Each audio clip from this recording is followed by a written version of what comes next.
मुंबईतील वाहतूक कोंडी कमी करून प्रवासाचा वेळ तब्बल 1 तासाने कमी करण्यासाठी MMRDA ने रिंग रोडच्या माध्यमातून मुंबईला जोडण्याची योजना हाती घेतली आहे। पुढील 5 वर्षात शहरातील वाहतूक समस्या कमी करणे आणि प्रवासाची वेळ कमी करणे हे या रिंग रोडचे मुख्य उद्दिष्ट आहे।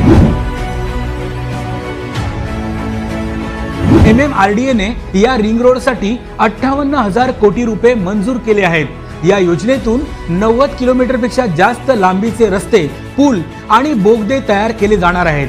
हे सर्व रस्ते मुंबई शहराला बाहेरील बाजूनी जोडतील आणि मुंबईतील उपनगरांना देखील मोठी कनेक्टिव्हिटी मिळेल। रिंग रोडमुळे उत्तरेकडे गुजरात आणि दक्षिणेकडे कोकण आणि पश्चिम महाराष्ट्रापर्यंतचा मुंबईकरांचा प्रवास सुलभ होणार आहे।